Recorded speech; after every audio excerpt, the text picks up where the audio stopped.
اچھا، ابھی اٹک پولیس نے ہمیں راستے پہ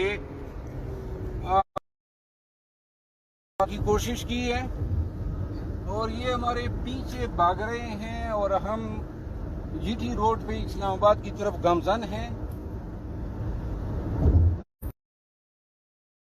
ہمیں کہیں انٹرسپٹ کرنا چاہیں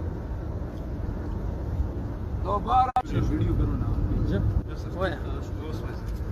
یہ انہوں نے ایک اور توہین عدالت کرنے کی کوشش کی ہے، تو لہذا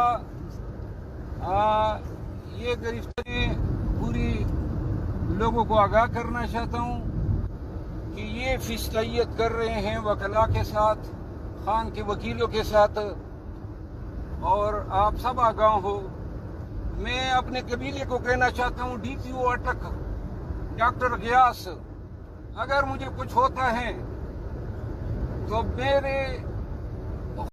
میں اپنے قبیلے کو کہنا چاہتا ہوں، ڈی پی او اٹک ڈاکٹر غیاث، اگر مجھے کچھ ہوتا ہے تو میرے خون کا ایک ایک قطرے کا حساب آپ نے ڈاکٹر غیاث سے لینا ہے. جی بسم اللہ الرحمن الرحیم.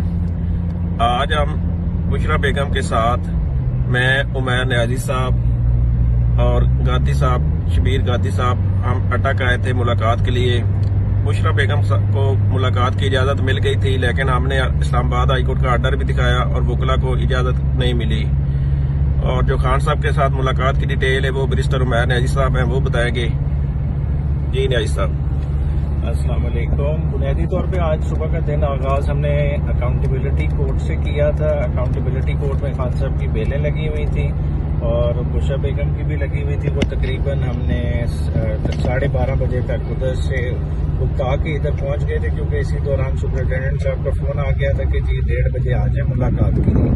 یہاں پہنچے ایز یوزول انہوں نے ایکسیس گھر والوں کو تو دے دی اور ساتھ ایک گارڈ اور ایک ڈرائیور کو اندر جانے دیا، مگر اس کے علاوہ حالانکہ ہائی کورٹ کا ایک واضح احکام موجود ہے جس میں وکلاء کے نام بھی دیے ہوئے ہیں، اور اس کے علاوہ بھی وکیلوں کو الاؤڈ ہے کہ ایکسیس آپ روک ہی نہیں سکتے. یہ بنیادی فنڈامنٹل رائٹ ہے ایک کانویکٹ کا کہ وہ اپنے وکیلوں کے ساتھ کنسلٹ کر سکے. مگر یہ حکومت جان بوجھ کے جسے نجات تو مل گئی مگر اپنی باقیات ظاہری بات ہے وہ پیچھے چھوڑ گئے ہیں، اور ابھی تک وہی رویہ برقرار ہے کہ آج بھی انہوں نے دوبارہ نہیں ملنے دیا. خان صاحب کی ریٹ کل میں لگی ہوئی ہے اسی ایکسیس اور ڈیالہ جیل شفٹنگ کے حوالے سے. انشاءاللہ تعالی ہم یہ دوبارہ سے عدالت کے سامنے رکھیں گے. ایک کنٹمپٹ آف کورٹ کی پٹیشن بھی آج دائر ہو گئی ہے، وہ بھی کل ٹیک اپ ہوگی. اور جہاں تک انٹرنل بات ہے، ظاہری بات ہے ابھی اس پہ زیادہ ڈیلیبریٹ نہیں کریں گے، کیونکہ ابھی چیزیں ظاہری بات ہے کہ ان کی فیملی لیول کی ملاقات تھی.